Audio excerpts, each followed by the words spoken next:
పద్మ విభూషణ్ వచ్చినటువంటి మెగాస్టార్ చిరంజీవి అన్నయ్యకి హృదయపూర్వక శుభాకాంక్షలు తెలియచేయటానికి ఈరోజు ఉదయం అన్నయ్యని కలవటం జరిగింది. ఈ భూమి మీద పుట్టినటువంటి అందరూ అని చెప్పను కానీ కొంతమంది ఎప్పుడోకప్పుడు ఎక్కడో చోట చిన్న తప్పు చేస్తారు, తప్పుగా మాట్లాడతారు అన్నది నగ్న సత్యం. దాదాపు 45 సంవత్సరాల వయసున్న నేనే నన్ను నమ్మి నాకు ఇంద్రా సినిమాని ఇచ్చినటువంటి చిరంజీవి గారిని ఒక బ్యాడ్ టైంలో ఇన్ఫ్లుయెన్స్డ్ బై ది సంబడి, పేర్లు చెప్పను, మాట్లాడటం వల్ల నా భార్య, నా బిడ్డలు, సమాజం, నా చెల్లెలు, నా బావ, నా మిత్రులు అందరూ కూడా నన్ను భయంకరంగా తిట్టారు.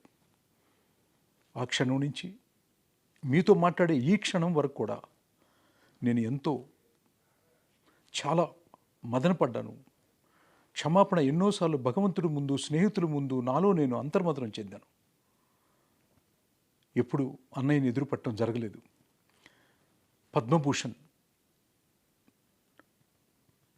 విభూషణ్ అవార్డు ఇప్పుడు మళ్ళీ రావటం, కలవటానికి ఈరోజు మార్నింగ్ వెళితే అన్నయ్య రిసీవ్ చేసుకున్న విధానం, నన్ను పలకరించినటువంటి ఒక పద్ధతి, నా కొడుకు గురించి, నా కూతురు గురించి, నా జీవితం గురించి బాగోగులు అడిగినటువంటి ఒక మహనీయుడు అని, ఆయన ఈ నోటితో తప్పుగా మాట్లాడాను అని క్షమించమని అడిగాను.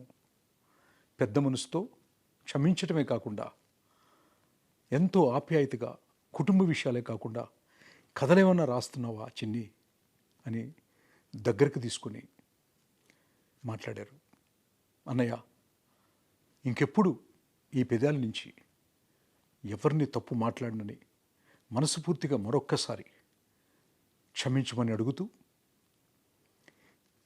కలిసి పనిచేద్దాము, ఏమన్నా కథలుంటే చెప్పమన్నారు. ఈసారి మీతో చేయబోయేది, మీకు రాయబోయేది ఈ భారతదేశం గుర్తుపెట్టుకోవాలని, మీకింకా ఎన్నో అవార్డులు భారత ప్రభుత్వం నుంచి మీరు తీసుకోవాలని మనస్ఫూర్తిగా కోరుకుంటున్నాను అన్నయ్య. వచ్చే జన్మంటూ ఉంటే మళ్ళీ మీ తోబుట్టుగా పుట్టాలని మనస్ఫూర్తిగా కోరుకుంటూ, I'm sorry my dear brother, extremely sorry.